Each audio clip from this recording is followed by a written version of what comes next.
going again in that second half, especially with your jumper?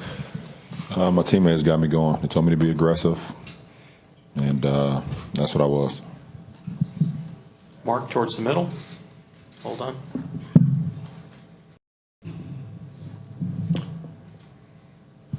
JR, LeBron was heard in the pregame huddle saying, "Follow my lead." When he tells you that, what does that mean to you? And Kyrie, what does that mean to you, and what's the impact? I mean, for me, I just know he's going to go out there and be aggressive on both ends. I know he's going to go out there and communicate, be the quarterback for us. And when that happens, I mean, like you said, just follow his lead. I just got to be that lockdown corner that I am when I'm playing my game, and just follow his lead as much as I can until it's time for Kai to take over. It's kind of early, but it helps. Kyrie? Just realizing the magnitude of what's about to happen, going out there and battling, understanding that we're being led by a great player, and we all understood that. We all know our roles. We all know what to expect from one another. But the platform that we're on, understanding the moment, he does a great job of dialing us in. We understood coming back home, didn't necessarily play well on the road. Now we're coming back.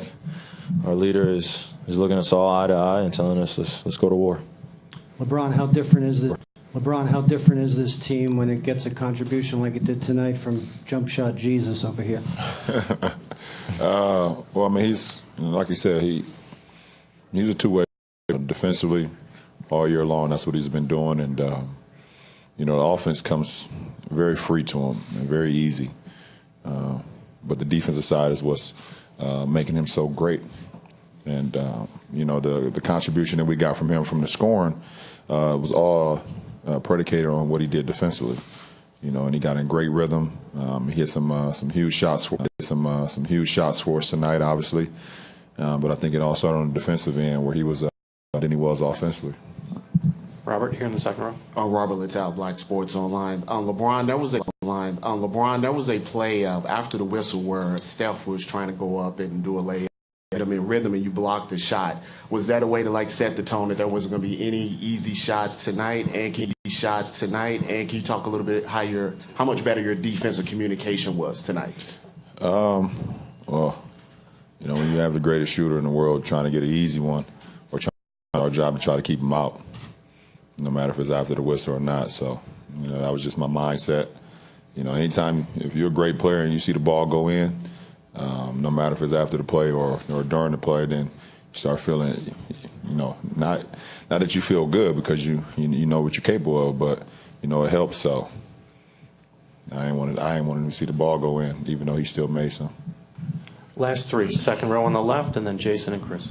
Scott Sargent, WFNY. Kyrie, we talked a little bit on Monday about aggressiveness and playing in between and things like that, but that was mostly in regard to your shooting. Obviously, in the first quarter, you lit it up, from a shooting standpoint, but you also had 3 assists. Was there a concerted effort to facilitate as much as you did in that first quarter as well?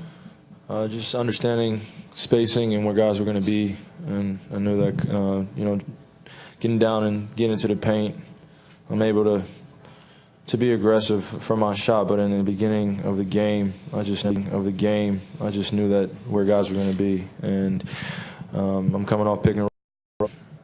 They just made my job a lot easier, coming in and seeing a lot of bodies in the paint, and then able to draw some eyes and kick out to our shooters.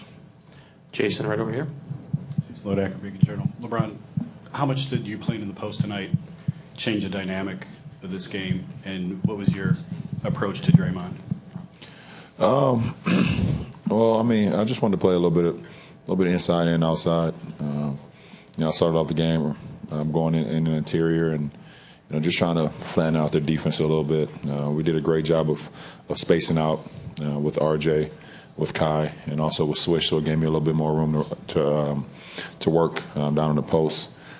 Missed a ton of chippies, but I was loving the space that I was getting that my teammates created for me. So, just kind of following the game plan is something that we wanted to do tonight and was able to execute it. How much did you guys change defensively what you want to do? Because it looked like you weren't switching as much as you were in the first two. Our coach staff gave us a game plan and we went on and executed it. So what do you answer that one? Chris? Chris Haynes, Cleveland.com. Brian, you've heard it from us. I go asking you if you're going to take over this game, if you're going to do this and do that. When it was official that Kevin Love was going to be out for this game, did you have to change your approach at all going to this game, or you pretty much played yourself? No, I didn't change my approach. And I didn't take over this game. Kyrie pretty much took over the game. And late, he closed the game out. He started the game, and I just sprinkled in, my production along the whole game. So he took the game over, I guess, from that standpoint. And I just try to lead these guys to victory. Thanks, guys. This concludes the session for tonight. We will begin tomorrow about 1 p.m. with open